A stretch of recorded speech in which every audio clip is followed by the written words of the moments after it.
poder eclesiástico y el feudalismo en la Edad Media. La Iglesia Católica, a lo largo del tiempo, se ha caracterizado siempre por la pretensión de constituir un poder independiente y situarse por encima del poder estatal y civil de manera general. Los patriarcas de Constantinopla y de otras metrópolis cristianas reconocieron siempre la superioridad que tenía el poder civil, porque ellos entendían que el poder venía de Dios. Los emperadores eran también los máximos representantes de Dios en la tierra. Algunos emperadores fueron cuestionados no tanto por el poder eclesiástico como por la sociedad en general. La Iglesia romana nace de la pretensión de la supremacía que se atribuyó a los pontífices de la ciudad de los Césares sobre el conjunto de la cristiandad. Los obispos de Roma aprovecharon la circunstancia del traslado del poder político hacia otros centros diferentes de Roma, para hacer lo mismo que con aquella ciudad, que había sido el centro del imperio. En varios siglos seguía la disolución del imperio romano en Occidente, tanto que se articuló el nuevo sistema de poder que se caracterizó a la Edad Media. La asunción del poder político por parte de la autoridad eclesiástica no constituye un hecho insólito en Europa occidental de aquella época. Muchos obispos asumieron en el ámbito de sus ciudades en el control político que dejó por todas partes en el vacío del poder, al desaparecer las viejas instituciones romanas. La particularidad del caso romano estriba en el prestigio que tenía la urbe. Esta era la mentalidad de la sociedad medieval. El obispo de Roma pretendía igualmente alzarse con el preeminencia con el plano religioso sobre el conjunto de una cristiandad que alcanzaba amplias zonas de Oriente hasta territorios con los que no era posible ninguna relación. El clero, jerarquías y órdenes religiosas en la medida constituían una parte del poder del Estado, participio del señorío sobre el campesinado y consiguió una parte importante de la riqueza material, incluso en las ciudades a partir del control de instituciones de tipo asistencial y otras. En la riqueza adquiere una importancia primordial. La renta del campesinado debía pagar directamente al clero a través de los diezmos y primicias. Esta parece consolidarse como obligación en la época carolingia y quedó generalizada para el conjunto de la Iglesia latina, al mismo tiempo que se imponía el rito romano.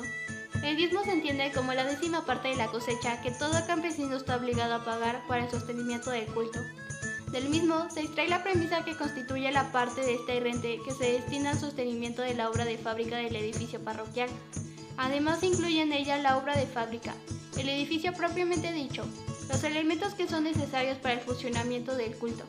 El resto de la renta del diezmo, en sentido estricto, representa parte directa que pasa a manos de los sacerdotes que componen la parroquia en concepto de pago de su ministerio. ¿Cómo era la función o lo que realizaba la Iglesia en la Edad Media? Era una institución muy poderosa, ya que fue una época profundamente religiosa. Por eso la Iglesia Católica tuvo mucha influencia sobre la sociedad y aunque existían otros credos en Europa, en gran parte era cristiana. Esto se debía a su enorme riqueza y a su clara organización y a su importancia cultural que se contraponían al desorden, la ignorancia y la violencia de la sociedad feudal. Todos los miembros de la Iglesia conformaban el clero, que se dividían en dos, el clero secular y el clero regular. El jefe espiritual de todos era el Papa. El clero secular. Con el nombre de clero secular se designaban a aquellos miembros de la Iglesia que vivían en el mundo mezclados con los laicos, el Papa, los arzobispos, los obispos y los párrocos. Los párrocos se hallaban al mando de pequeños distritos llamados parroquias. Varias parroquias formaban una diócesis, cuyo jefe era un obispo, y varias diócesis formaban una arquidiócesis, dirigida por un arzobispo. El clero regular. Diferencia del clero secular, sus miembros optaron por aislarse del mundo y vivir en monasterios, regidos por un abad. Seguían además unas reglas específicas. En Occidente, el monacato lo inició San Benito de Nursia, quien fundó la orden benedictina. Su regla se basaba en el lema Ora et Labora, es decir, reza y trabaja. Al mismo tiempo, la orden benedictina obligó a sus miembros a cumplir votos de obediencia, castidad y pobreza. La regla de San Benito fue respaldada por el papado. Con las reglas eclesiásticas, la Iglesia Católica alcanzó un poder supremo. Su triunfo se debió también a la ola de fervor cristiano que envolvió a las clases más humildes. La fe se fundaba en la esperanza de una vida mejor. la veneración a la Virgen, a los santos y a las reliquias que, según se creían, podían obrar milagros, e difundió por toda la cristiandad. Por otro lado, la Iglesia orientaba a sus feligreses, evitando que cayeran en herejías o falsas creencias. Para conseguirlo contaban con dos poderosas armas, la excomunión y la Inquisición. A través de la excomunión se expulsaban de la Iglesia a todo aquel individuo que no obedecía a sus órdenes.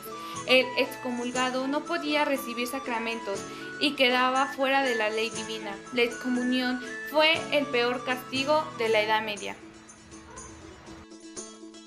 La sociedad en la Edad Media. La sociedad en la Edad Media estaba organizada de una forma muy injusta. Era una sociedad estamental, es decir, el rey era el que estaba arriba y todos los demás trabajaban para él. Además de trabajar para él, debían pagarle un dinero por las tierras que ocupaban. Las principales sociedades de la Edad Media eran el rey. Todas las tierras que había en el país eran propiedad del rey, y en sus manos estaban todos los poderes. Es decir, el rey decía las leyes y partiría justicia. Es decir, él era el responsable de realizar el juicio y decidir quién era culpable o inocente, así como decidir qué pena se le impondría al culpable. La nobleza. Los nobles eran familias acomodadas. Sus tierras y títulos pasaban de padres a hijos. Algunos de estos nobles eran señores feudales, es decir, que regentaban las tierras que les cedían los reyes. Los nobles vivían en el palacio o castillo.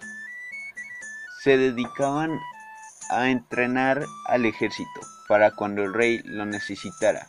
En muchos de los casos, el rey les daba el privilegio de impartir justicia dentro de sus tierras. El clero. El clero estaba compuesto por obispos, sacerdotes, monjes. Durante esta época tenía una gran importancia en el día a día de todas las personas. Y no solo eso, sino que la Iglesia católica también influía en prácticamente todas las decisiones políticas que se tomaban en los reinos cristianos. Los campesinos y los caballeros. Los campesinos y los caballeros eran los más perjudicados por este sistema, dado que tenían que pagarle impuestos altísimos al señor feudal a cambio de poder vivir en sus tierras. Y además de pagarle dinero, los campesinos debían darle parte de su producción al señor feudal, y los caballeros se veían obligados a luchar por él y por el rey, siempre que se lo ordenaban.